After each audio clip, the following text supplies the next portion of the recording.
Dollar. Dirt and money, no soul. Had to go and get it, ain't no time to kick it. Got a stack of flip for my foes. Dollar. Please tell me you can hear me. Don't turn your back and don't neglect me. Just let me know if you need me. Dollar. Let me watch out for my partners. Keep my money long, get my team strong. Let me run away from my problems. Yo, what's good, original crew, man? We're back. Hey, man, we're back on the channel with another ballin' today, man. We got neighborhood gossips led them to the killer. That do we like that, dog? I always say this. The neighborhood be knowing, don't they? Mm-hmm. Do you feel like that is true? Oh, yeah. In some cases, yeah. For sure. You said for sure? In some cases, yeah. But with that being said, before we get into it, always make sure y'all check out the links in the description box. Down below. You already know where to go if you want to first support. All you got to do is check out down below. Also, if you enjoyed today's video, like it in with a thumbs up. We highly appreciate it. Also, we got to give a shout out to the comment of the day. Shout out to you. Man, we highly appreciate it. But let's get it, y'all. Let's check it out. Let's see what's about. You ready? Yeah, I'm ready. All right, let's go. On the morning of December 10th, 1995, a seasoned homicide detective walked into a house on a quiet street in the suburbs of Tucson, Arizona. Another officer led him down the hallway to a bedroom, and when the detective looked inside, he froze. Now, he'd seen a lot of crime scenes before, but this one had to be one of the worst. I mean, there was blood everywhere.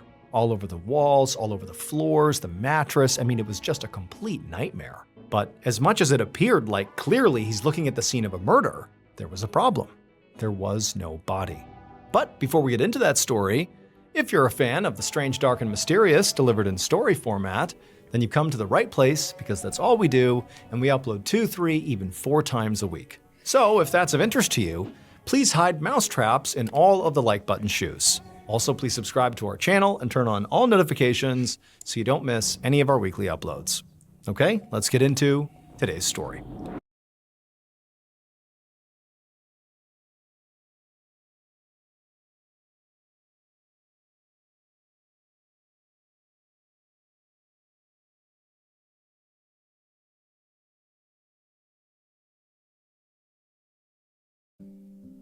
On the morning of December 8th, 1995, a 41-year-old mother named Bonnie Sanborn set a box of cereal down on the dining room table inside of her home in Tucson, Arizona.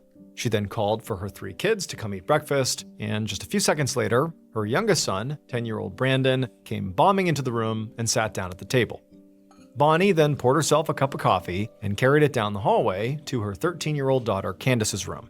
Candace was busy putting on makeup, and when Bonnie reminded her that it was almost time to leave for school, she just rolled her eyes and said, she'd be out in a minute. Then Bonnie continued going down the hallway and knocked on the door of her 15-year-old son Bradley's room. And when he didn't open the door, she shouted through the door that if he didn't get out of bed soon, she would come in there and literally drag him out. But there was still no response after she did this, so Bonnie put her ear to the door and listened for movement. She was hoping to hear sheets rustling or dresser drawers opening, but she didn't hear those sounds. Instead, she heard a different sound. It was like this weird clanking sound, like metal pounding against metal. And so because this noise was so unusual, she just opened up the door, and she found her son, Bradley, along with his friend, 18-year-old Jason Horbachevsky, squatting in the middle of the room, trying to pry open this big metal box with a crowbar and a hammer.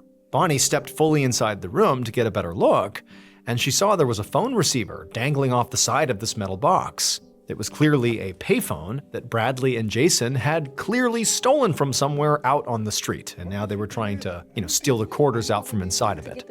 Bonnie was so shocked that all she could think to do was just say, "What are you doing?" And Bradley, he looked at his mom and just seemed totally unfazed that she was in there, and he just said, "What? We're just trying to get the change out of this payphone." And then before she could react to that, Jason, so her son's friend, he looked over his shoulder at her also very nonchalantly and just began laughing in a way that made Bonnie wonder if he was high on something. At this point, Bonnie just stepped back into the hallway and just tried to think through what she should even do here. I mean, this is so obvious that they're committing a crime in her house right now. Like, what in the world? But at the same time, she'd been having problems with her son Bradley for a long time now. This was definitely not the first time she had caught her son, doing something bad. Her son had been known to throw parties in their house that he definitely was not supposed to. He would pick fights with basically everybody in the house, all the family members. And on top of that, she also knew that periodically he would hang out with known gang members. Now, for a while, Bonnie had tried to be understanding and supportive because she remembered how hard it was to be a teenager herself. But her son's trouble really just kept escalating. And this payphone thing was like a breaking point. She knew she could not let something like this slide. I mean, it was literally criminal, and so obviously so. And if she didn't step in now, it was clear her son would just continue to push the limits further and further until he got hurt or got somebody else hurt or, wound up in jail or something. Like, this was the moment she had to put her foot down. And so, without saying another word to her son or Jason, who were now back to banging on this metal box, she just turned and walked back into the kitchen where her other kids, Brandon and Candace, were now eating their breakfast and looking annoyed by all the chaos being caused by their older brother. And she walked right past them, picked up the phone, and she called 911. And when the dispatcher picked up her call, Bonnie said she wanted to report a theft, and she gave the dispatcher her own address. And then after she hung up, she told Candace and Brandon to go get their backpacks and go outside so they didn't miss the bus. Don't tell me. A few minutes later, Bonnie heard a knock on the front door, Oh, okay. and she opened it up to find two sheriff's deputies standing on the doorstep. She actually recognized the deputies, and she knew they also recognized her, because this was not the first time they'd been called to the Sanborn house. They'd been there several times actually recently to deal with domestic issues, largely caused by her son. But Bonnie knew, Bradley, even though he was the obvious main problem, at least in terms of her current issues, she was already seeing that her 13-year-old child, Candace, had begun acting out a lot lately. And she was also worried what would happen when her 10-year-old, Brandon, became a teenager himself. Like, would he begin, following the footsteps of his brother and maybe his older sister as well? She didn't know, but she just couldn't understand why her kids just were misbehaving so much. Like, what did she do wrong? And so Bonnie showed the deputies to Bradley's room, where he and Jason were still actively trying to pry open this payphone. And when Bradley looked up and saw the police, he looked furious. He screamed at his mother that he couldn't believe she'd called the cops on him. But Bonnie, she did her best to push down the natural bit of guilt she was feeling, because she didn't want to have to call the cops on her son. The deputies ultimately handcuffed both Bradley and Jason, and they walked them outside, and Bonnie trailed right behind them. And then as the police were putting the kids in the back of the squad car, Bonnie pulled one of the deputies aside and asked if he could make sure Bradley spent at least one night in the juvenile detention center. She knew this was a very tough love sort of approach. I mean, basically demanding your kid stays effectively in jail overnight. But she was also hoping that in addition to being maybe scared straight here, he would also get counseling in the juvenile detention center and maybe begin to see the value of staying out of trouble. The deputy nodded and said he'd see what he could do. As the squad car drove away, Bonnie saw movement in a window of the house across the street. She squinted and saw that one of her neighbors was peering out the curtains to get a look at all the commotion. And then further down the street, a couple out for a morning jog had slowed down and was just staring at the squad car as they passed by. And now for Bonnie, she wasn't that surprised. She'd be looking out the window too if police showed up on her street. But at the same time, it still made her very embarrassed. She knew people in this neighborhood were already very aware of her family's problems, and it was a lot to bear. And frankly, making it even worse was the fact that, generally speaking, Bonnie's neighbors were nice to her in person when they were face to face with her. People even went out of their way to help her, but she knew behind her back, people in this neighborhood gossiped constantly about her family. Now, for Bonnie, this was obviously humiliating and also very frustrating because how could she possibly stop gossip? She couldn't. But more than just disliking the fact that there were all these people talking about her, she also just felt very isolated right now. She was married, but her husband Robert had gotten a job in Maryland, and he only came home every other weekend. Bonnie had actually tried to sell the house in Tucson and move the whole family to Maryland, but she'd eventually decided it just wasn't really worth the trouble. Plus, Robert had already talked to his supervisor about potentially transferring back to Tucson, and he was supposed to be coming back for good just next week. And so at this point, Bonnie was just trying to survive here. She still felt very isolated, but she knew, Robert, he'd be back soon, and she wouldn't be alone anymore, and she would get to deal with the kids, with the nosy neighbors, with the police, with her partner. It just felt like that would be a whole lot better. Because that's one question I did have was where's the father at? You know what I'm saying? Like, just the father dynamic. Is he also, does all the kids have the same father? Because one reason why they could be acting up is the father was once in the home, and now he's no longer in the home, and they feel a little freedom, But I wonder how long he's been gone as well. That is a good question. So as well. if he hasn't been gone nothing but maybe like a month or two, They can still feel that freedom. Yeah, true. Yeah. But I'm just saying, I wonder, did this behavior start way before then? I get you. But yeah. I get you with that. About 16 hours later, around 11:45 p.m. that night, Bonnie brushed her teeth and put on her PJs. The house was quiet for once, except for the TV humming in the living room. She'd gotten a call from the juvenile detention center that afternoon, and Bradley was being held there on theft charges, which Bonnie thought was for the best. But his friend Jason was 18 years old, so he was not held. Instead, he was just given a ticket and released the same day. And Bonnie knew that as soon as Bradley was out again, he and Jason would reconnect right away and just fall right back into their same old antics. Before she went to bed, Bonnie went to the living room where her other two kids, Candace and Brandon, were on the couch watching TV. And she told them it was time for bed, time to turn off the TV and go to your rooms, but they just ignored her and just continued to watch TV. It was a Friday night, and the two kids didn't have anywhere to be in the morning, and Bonnie had just done enough fighting for the day. So it's a Friday night, and the son gone. Oh, he gonna be killed. Well, I don't know if juvie, if they can get him out. Yeah, I don't know how they. That's part I'm not. She just decided, you know what? Let them stay up. They can go to bed when they want to. And so she told the kids to, don't stay up too late and go to bed soon. Then she left, leaving them on the couch. She went to her own bedroom and she turned out her lights. A few hours later, Bonnie woke up and looked over at the clock and saw it was near 3 a.m. And she also could still hear the TV on out in the living room. And so Bonnie cracked open her door and yelled down the hallway to the kids to turn off the TV and go to bed. And then as Bonnie got back in her bed, she heard the sound of the TV turning off and she heard footsteps walking down the hallway, and then the house was quiet. And she drifted back to sleep. But sometime before dawn, when it was still dark out, she woke up again. And when she rolled over in her bed, she opened her eyes and she saw there was a large figure standing over her bed. Later that same morning, around 10:45 a.m., 10-year-old Brandon woke up to a eerily silent house. Normally, his mother would have already been awake, making breakfast or getting started on chores. But when he went out in the hallway, he didn't hear her.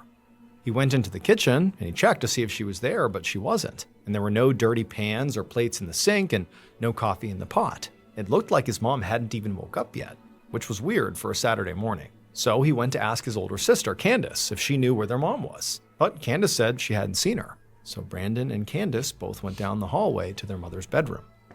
They knocked on the door, and when she didn't answer, Brandon pushed the door open and looked inside. And what he saw made him gasp in horror. The bedroom was covered in blood, but the bedroom was also empty. His mom wasn't in there. Later that same morning, Detective Brad Faust pulled up outside of a house in the suburbs of Tucson. He was there to investigate a mother's apparent kidnapping from her own home. Faust was actually feeling a bit frustrated to be called out to yet another case like this when he was already juggling so many others. 1995 had proven to be the deadliest year in Tucson's history. There had already been nearly 100 murders just that year, and the Pima County Sheriff's Office was swamped. But as far as anyone knew at this point, this was not a murder, it was a kidnapping. All Faust had been told was that Bonnie Sanborn was missing, and her kids had called 911 after seeing that and also seeing all the blood in her bedroom. So Faust was holding out hope here that this was actually nothing that serious, and that they would find Bonnie relatively quickly and she'd be okay. He got out of his car and he saw that officers had already taped off the house. There was a young boy and girl sitting out on the front curb, looking terrified and visibly distraught. And Faust also noticed that there was blood on both of their shirts, and so he figured that they must be Bonnie's kids, the ones who had made the 911 call, and he made a mental note that he would need to talk to them later. Then he walked through the front yard and went into the house. And right away, a crime scene photographer greeted him and then led him down the hallway.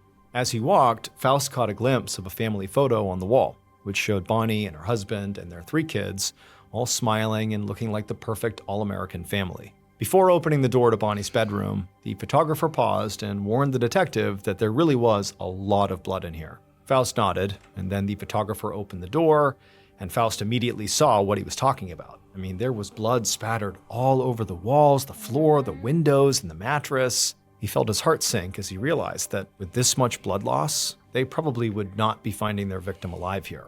But he knew it was going to be very hard to figure out what had happened here or who was responsible until they found her, dead or alive. And so Faust stepped into the room closer to the bed, where a forensic technician was swabbing for fingerprints. The mattress was completely soaked in blood, and on one of the pillows, he could clearly see a bloody handprint. He figured it either belonged to Bonnie or her kidnapper, but they'd have to wait for test results to be sure. Faust stepped back, and he noticed that the sheets had been partially pulled off the bed and were sort of balled up on the middle of the mattress. And to him, it seemed like, given how much blood is in here and the fact that obviously Bonnie is not here, that clearly some sort of long and violent struggle took place in this room. And it seemed to him like the struggle must have originated on the bed, and maybe even the bulk of the struggle was happening on the bed. I mean, it's soaked in blood and the sheets are all messed up. And he's thinking, very likely then Bonnie was in bed when the attack began. Faust also noticed there was a folding knife with a red handle on the mattress, and there was also a purse that had been poured out. There were multiple credit cards and a checkbook that were just sitting on the bed, and the fact that these items were not stolen made Faust think that robbery probably was not part of the motive for whatever happened to Bonnie. But then something on the floor by the bed caught Faust's eye.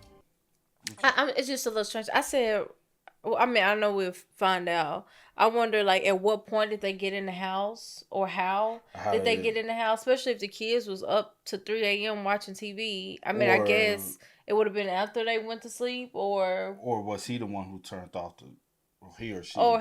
Yeah, true. I don't know. We'll find out. They turned off TV, and then she woke up later on. And she seen the figure standing. And they were standing over. Yeah. After double checking that the room had already been photographed, Faust put on a pair of gloves and then crouched down and he picked it up.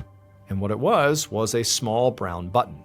He carried it over to the closet and dug through Bonnie's clothes that were in there, and the button didn't seem to match anything that she owned.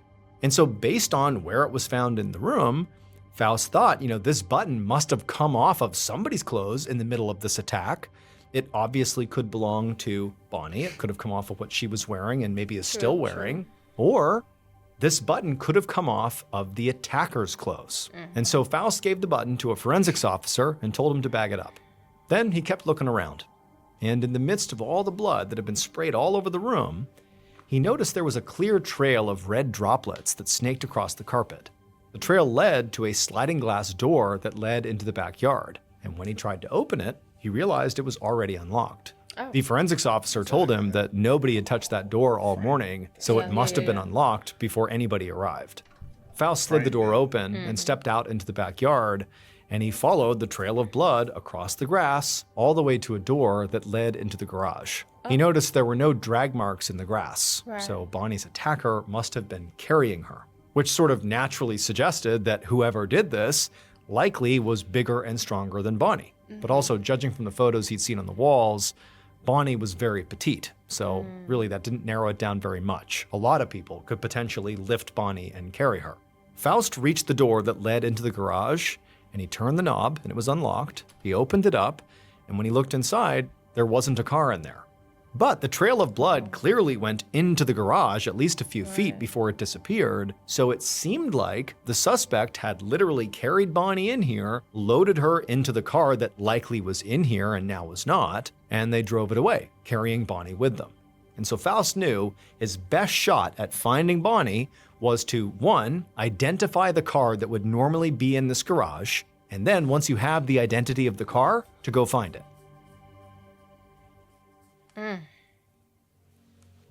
Once Faust had done his initial sweep of the house, he went outside and and he crouched down next to Bonnie's two younger kids, Candace and Brandon. And both kids were still very shaken up and totally confused. And so Faust very gently asked them about the last time they had seen their mother. And Candace said it was around maybe 11:45 the night before when their mom had gone to bed. But she also added that maybe around 3 a.m., she and her brother Brandon were still up watching TV in the living room, and their mom had shouted from her bedroom for them to turn off the TV and go to bed. She said that when their mom did that, they did get up, they turned off the TV, and they went to their own bedrooms and went to sleep. And both kids said they didn't hear or see anything until they woke up later that morning and found what they found in their mother's bedroom. And so this gave Faust something to work with, because it meant, if what the kids were saying was true, that Bonnie must have disappeared sometime after 3 a.m., because that's when she yelled to her kids at 3. Plus, if the suspect came in through that back sliding door that went right into Bonnie's room, and they were able to do so without waking up the kids, and then after the attack being able to find very likely Bonnie's car keys, because that's the assumption, they found her keys and then loaded Bonnie into the car and drove off, again without waking anybody in the house, it's suggested that whoever did this, they likely were relatively familiar with the layout of the house and had probably been there before. So maybe this is somebody that they all knew. Faust pointed to the blood that was on Candace and Brandon's shirts, and he asked them where it came from. And Candace would admit that before she called 911, she and her brother had desperately gone looking for their mom in the room, in this horrible bloody bedroom, but they couldn't find her, and in their efforts to find her, they had gotten blood on themselves. Now, of course, Faust understood that these kids had been through this horribly traumatic thing, and they were just looking for their mom, but he also now knew that very likely their crime scene was contaminated now because the kids went in there and touched a bunch of stuff. But of course, he did not tell the kids that he was in any way annoyed with them or that they had done anything wrong. Instead, he just told the kids to go inside and change their clothes and then give the clothes that had blood on them to the forensics techs because they needed to collect them as evidence. And he also told the kids to not go anywhere near their mother's bedroom. Candace nodded and stood up and grabbed her little brother by the hand. And as they walked back towards the house, a sheriff's deputy came up to Faust and told the detective that he should also make sure to talk to Bonnie's oldest child. She had a 15-year-old son whose name was Bradley. That evening, Detective Faust paced down the hallway of the Pima County Juvenile Court Center, holding a file folder in his hand. When he opened the door to a small office, a teenage boy was already there waiting, and Faust recognized him from the mugshot in the folder he had as Bradley Sanborn, Bonnie's oldest child. Faust walked in, and as gently as he could, he told Bradley that his mother was missing.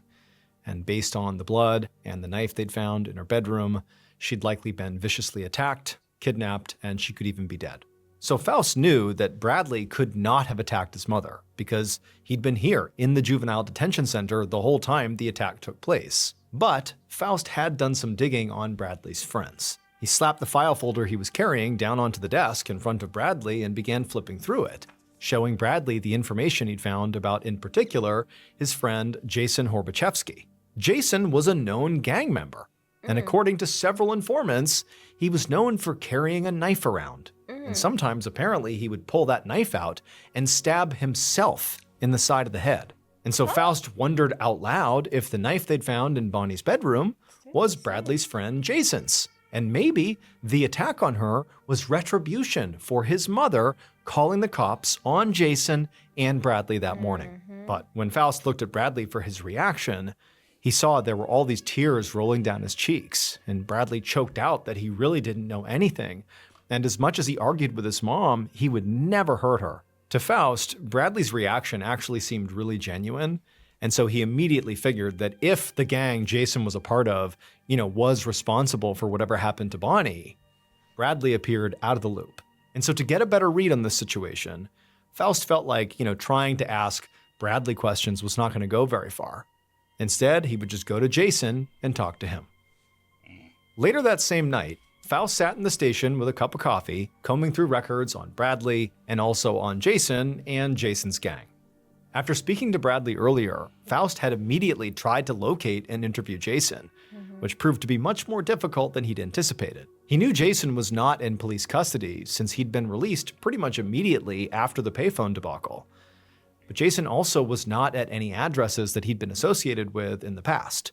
So it was hard to tell where he even was. So a few hours ago, Faust had sent out officers to speak to as many members of Jason's gang as possible to see if they knew where he was, and also to see if they knew anything about Bonnie. Now, so far, they had not located Jason, and nobody had brought anything up about Bonnie. But just then, Faust's office door opened, and a deputy told him there was someone he really ought to speak to that was out in the lobby. And so Faust got up, he went in the lobby, and who was waiting for him but none other than Jason. When Faust walked out there, Jason stood up from his chair, acting cocky and confident, and told Faust that he'd heard the sheriff's department was looking for him, and he was there to prove he had nothing to hide. And Faust, he didn't even bother asking where Jason had been. Instead, he just led him into an interrogation room, and when he sat down across from his newest suspect, he noticed the buttons on Jason's shirt. They were small and brown, just like the button that was found on Bonnie's bedroom floor. And also, a few of the buttons on his shirt appeared to be missing. Now, Faust controlled his excitement and didn't show it, and decided pretty much right away that he was not going to ask about the button, at least not at first. He didn't want to overplay his hand. Instead, he started the interview by asking Jason some standard questions about his relationship with Bradley, and also by extension, his relationship with Bonnie, Bradley's mom, and also where Jason was at the time of the attack. And Jason would admit that he was mad about Bonnie calling the police on him and Bradley. But he didn't have some big plan to get revenge. He insisted that he didn't know where Bonnie was or what had happened to her, and he'd been at home asleep on the night she was attacked. And at the end of the interview, he agreed to give Faust a DNA sample, and he even turned over his shirt with the missing brown buttons for forensic analysis. And so after that, Faust released Jason and decided it was time to call it a day.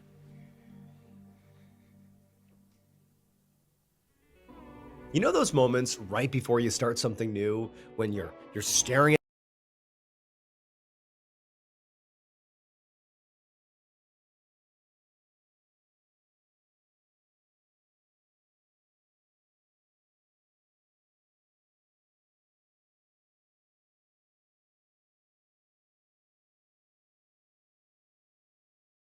and that's shopify.com/Mr. Ballin.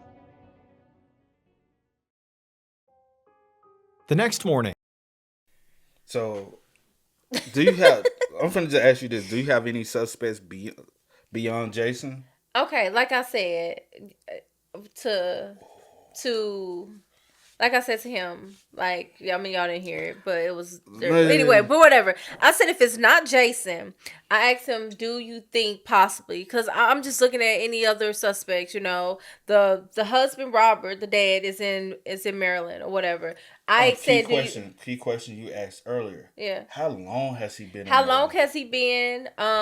Also, and they talked about relocating to Maryland, but didn't relocate. Yeah, he was somehow able to work out moving back or whatever, moving the job back. But did he really want to move back? Don't know. Or did they really get approved? Don't know. But I was like, do you possibly think maybe he flew in somehow and maybe he's living a double life, has a whole nother family somewhere, and he doesn't... Like, I'm just, throwing stuff... And I hate jumping to conclusions, but I'm just saying, if Jason has nothing to do with it, we know Bradley was locked up, and I mean...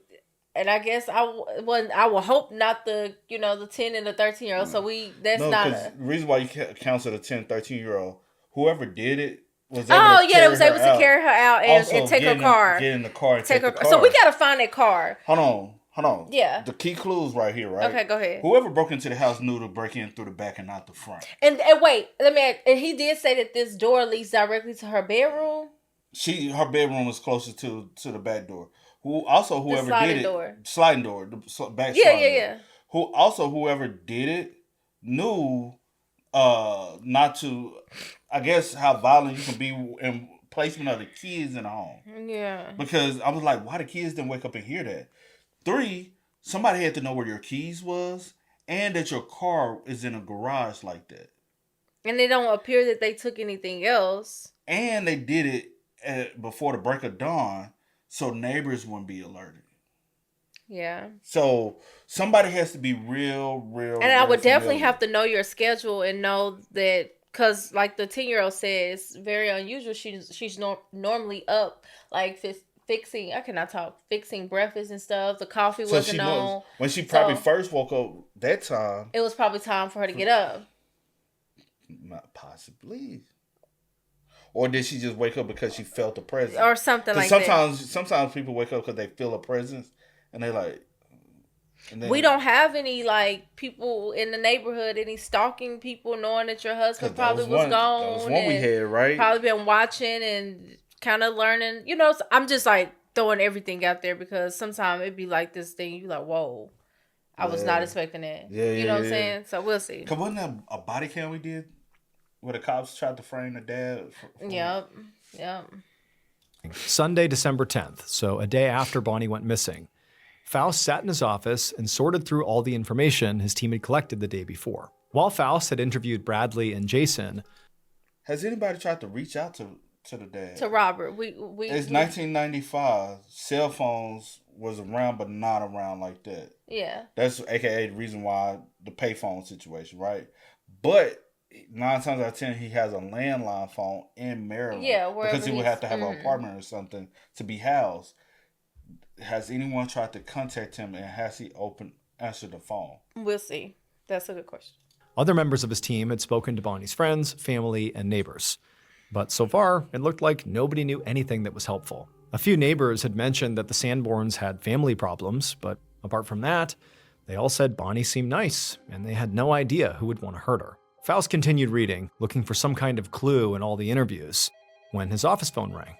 He picked it up, and the man on the line sounded terrified, and he said he had a tip in the Bonnie Sanborn case. The man explained that earlier that morning, he'd seen a news report about Bonnie's disappearance and how the detectives were looking for her car, which the police had learned was a light blue Chrysler. And he said that just the day before, he and his wife had actually passed a car just like that on their morning run. It was abandoned on the side of the road in the desert just outside of town. He said at the time, he and his wife had not gotten too close to the car, and they really hadn't thought much of it until they had seen this news report. And so after seeing the report just a few minutes ago, he and his wife had gone back to the desert to see if the car was still there. And he said not only was the car still there, but when they walked up close, they could see in the back seat what appeared to be a woman's body. Faust immediately wrote down the car's location, and when he looked at a map, he realized it was only about a half-mile away from Bonnie's house. He thanked the man, hung up the phone, and then he got in his car and he raced out toward the desert. And when he got past the edge of town into the open desert, he saw right up ahead a light blue Chrysler parked in the sand. He stopped his car on the shoulder near the car, he got out, and he approached the Chrysler, and he peered through the window, and almost immediately, he did see a woman's body. Wow. It was Bonnie's body, and she was slumped over in the back seat, just as the man had said. Bonnie's arms were bound behind her back, and there was a sock stuffed in her mouth, and the lower half of her body was naked. And for Faust, in seeing this, he wasn't surprised, but at the same time, he had held out hope that maybe Bonnie was alive. Yeah. Just seeing her dead in such a horrible way in the back of this car it was heartbreaking. And so Faust went back to his car, he radioed the station, and he waited until a forensics team arrived. And then at that point, he went back over to the Chrysler, and he began to examine the body. Faust put on gloves, and he leaned into the car, and he lifted up Bonnie's head. And he found there were wounds all over her skull, as if she'd been repeatedly struck in the head with something very sharp. And her partial nudity made it seem likely that she was also sexually assaulted. There were also clear defensive wounds on her hands and forearms, which suggested she had fought back hard against her killer. One of the forensics officers pulled out a black light and began running it across the back seat of the car to check for potential DNA evidence. And Faust watched as the forensics officer ran the light over Bonnie's leg, and it lit up a spot. And the officer told Faust that almost definitely that spot was the killer's semen. And so he swabbed the area and put the swab into an evidence bag and told Faust that in a matter of maybe a few weeks, they should get the DNA profile back from the lab, and maybe they'd know who their killer was.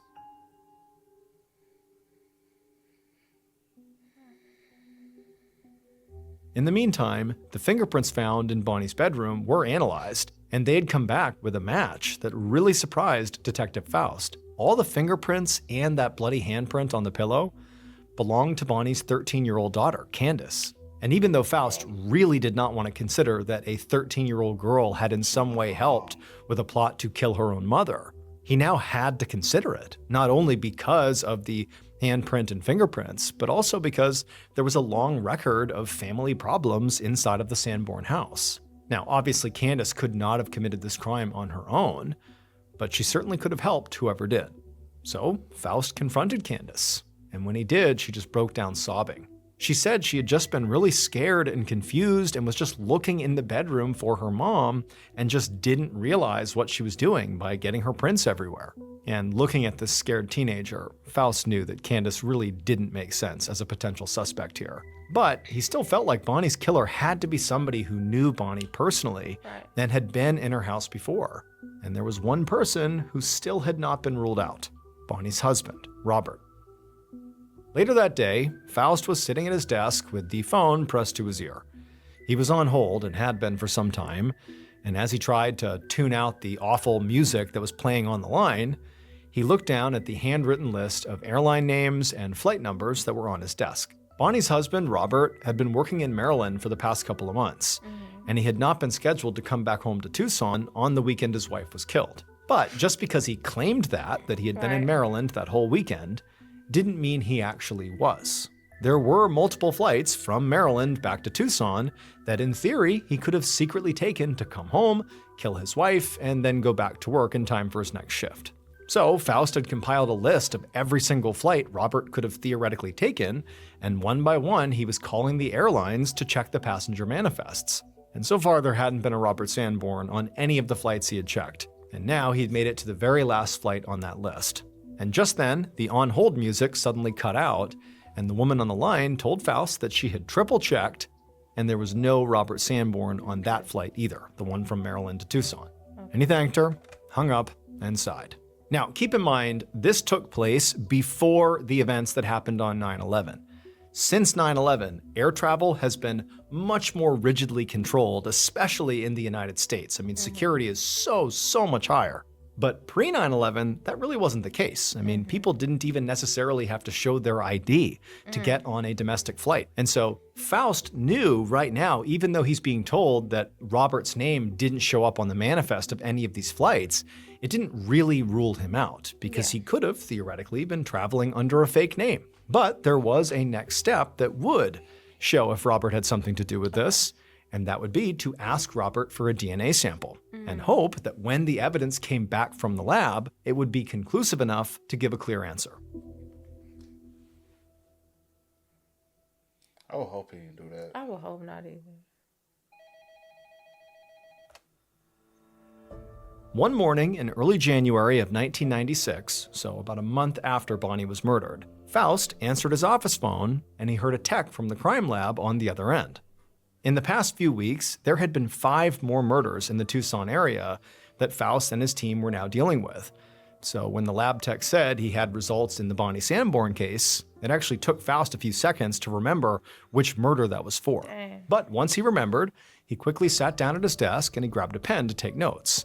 And he held his breath as the lab tech told him that they had tested the sample found on Bonnie's leg, and it was not a match for her husband, Robert, nor was it a match for her son's friend, Jason Horbachevsky. Okay. Those brown buttons on Jason's shirt also didn't come back as matching the button that was found in Bonnie's bedroom. So it really was just a coincidence that they looked alike to the naked eye. Faust was disappointed, but he knew this was going to be a possibility, and he had a backup plan. He asked the lab tech to run the DNA sample against the DNA of every sex offender on the state registry to see if there was a match there. But as the crime lab slowly began doing that, they kept calling Faust to update him that they had not found a match yet. And eventually, the search for a DNA match ultimately just stalled, and Faust was pulled onto other cases. And so by that summer, it was looking like Bonnie's murder case might go cold. Then, after 9 months without any progress, an anonymous tip came in. That summer, in September of 1996, Detective Faust sat inside of an interrogation room at the sheriff's department across from a 40-year-old drug dealer named Lyle Winstead. The anonymous tipster had said that Lyle had sold drugs to several people in Bonnie's neighborhood, and he'd said some things about the case that the tipster thought were very concerning. And when Faust had dug through Lyle's records, he'd found that Lyle had a history of violent crimes involving knives. Sitting inside the interrogation room, Lyle seemed obviously nervous and very jumpy. And when Faust started asking him questions about Bonnie's murder, Lyle made excuses for the killer, saying that maybe the killer wasn't such a bad guy. Maybe he was just, quote, on a bad trip. Now, Faust thought this was incredibly suspicious to be talking that way. Right. So he asked Lyle for a DNA sample. Yeah. And he got one, and he sent it off to the crime lab. And Faust had to wait several weeks for the results. And when they finally came in, Lyle Winstead was not a match. And at that point, Faust was feeling really frustrated. I mean, they'd already put in so much work with really nothing to show for it, and he didn't want the momentum on the case to die again. So before he put Bonnie's file back on the shelf, he decided to go back to square one and make sure there wasn't anything he just plain missed. The next month, between all the other cases he was working on, Faust found time to go literally door to door through Bonnie's neighborhood and re-interview everybody his team had already spoken to almost a year ago. Faust knew how gossip spread in quiet communities like this one, and even though nobody had been able to offer any leads the first time around, he wondered if maybe anything unusual might have surfaced since then. So he knocked on one door after another, and eventually, at a house down the street, a woman told him that she didn't know anything personally, but there was a rumor circulating around the neighborhood that he might want to look into. So Faust did. And after so many frustrating dead ends to this point, it was ultimately this rumor that did allow him to solve the case. Wow. Based on that rumor, and also DNA and other evidence that was later uncovered, this is what police believe happened to Bonnie Sanborn on December 9th, 1995.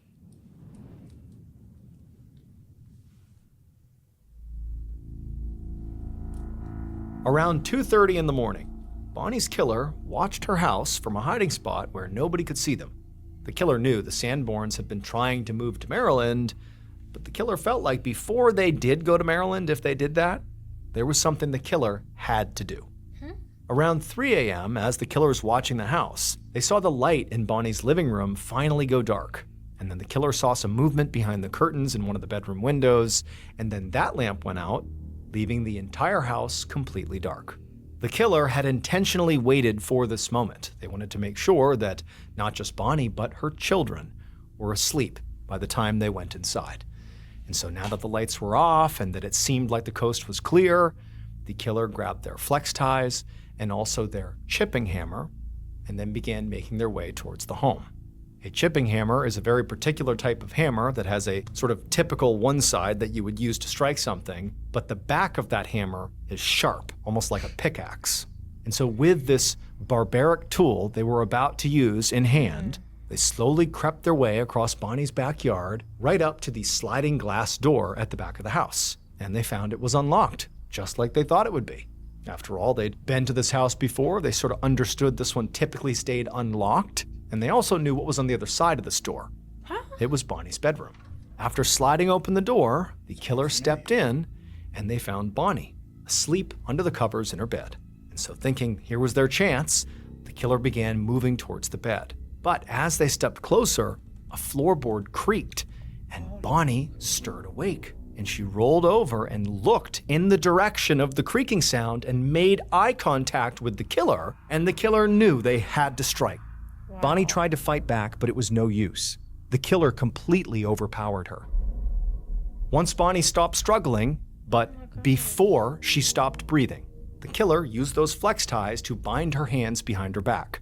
Then, as she was laying there, unable to defend herself, they searched around for her purse. And when they found it, they dumped it out on the bed. And after they had emptied it, they found her car keys. And so they grabbed the keys, and then the killer picked up Bonnie, still very much alive, and they carried her out that sliding door into the backyard and then out into the garage. There, they used her car keys to unlock Bonnie's car, the blue Chrysler, and they put Bonnie in the back seat. Then they hopped in the driver's seat, and they drove the car out into the desert, where they parked on the side of the road. When the killer was done with Bonnie, they simply got out of the car and left it where it was and walked back into town. And as the sun began to rise, the killer wandered right back down Bonnie Street in the direction of the Sanborn house. It would turn out Detective Faust had been so focused on finding the killer amongst Bonnie's immediate family and friends that he really hadn't even considered somebody else who was literally physically closest to the Sanborns. Her across-the-street neighbor, 22-year-old Freddie Royval. Now, Freddie was not actually, emotionally close with the Sanborns, but he and his dad had, in the past, gone out of their way to help Bonnie, by doing some repair work at her house. Wow. But what Faust had learned when he had gone back and re-interviewed all the people on the street to see if he had missed something, one of the other neighbors, who was not remotely involved in what happened to Bonnie, told Faust that there was actually a rumor that Freddie had found Bonnie attractive. And there was also another rumor floating around that Faust learned that previously a woman had been assaulted by a younger man in this neighborhood and that maybe it was Freddie. Now, it's unknown if Freddie actually was the subject of that second rumor, but it was enough for Faust and the police to go collect DNA samples from every young man on the block, and wouldn't you know it, Freddie's DNA came back as a match. Freddie Royval was arrested in January of 1997, a little over a year after Bonnie's murder. He was convicted of first-degree murder and sentenced to life in prison. Good. That's so effed up. And that's the reason why he didn't drive. He drove it, but he couldn't drive it too far because he had to walk back. Because like even thinking about it, I was like, because they walked back in town. It was like a half a mile? Yeah, it wasn't that far. It wasn't that far, so. Also, I'm gonna say it's sick as hell. He had to keep her alive. Yeah. To be able to assault her. Yeah. So what's his? Oh, his whole MO was just to SA her. That was his main. But she woke up. And he panicked. But regardless of the fact, if you would have tried to do that, she would have woke up anyway. But I guess he would have been like, I would have been on top of her, and I could have willed the item and forced her to be quiet. She probably woke up, startled, and went in defense mode. And he was like, that's probably, Because 9 times out of 10, the other woman that was, the rumor of the other woman, 9 times out of 10 was him. Mm-hmm. But that's not in the same neighborhood. Yeah. You just terrorizing the neighborhood, bro. At 22. Like, be for real. That's sick, bro. My apologies to Robert. I'm just throwing stuff out there. But also, we didn't know nothing about Freddie. But regardless of the fact. But we did mention that it may be somebody in the neighborhood that's been watching. You just never know. Do you have a stalker? You just never know because people are like that. Had a crazy obsession. But we had to rule people out. That's detective work, right? We don't detective. Wait, we are doing the detective work, trying to figure it out. But my heart goes out to them kids. Yeah, they grown now, but at the time, like them having to grow up without their mom and stuff, and finding the room like that one, and then just later finding out what happened. Do you still relocate to Maryland if you're the father? Kind of take them out their environment. Maybe just for a fresh start, just new environment and stuff like that, possibly. But that's so sad though. Especially, and then just the manner and then how you did it. Like, you just, like, waiting and praying on just, like, that's just so, like.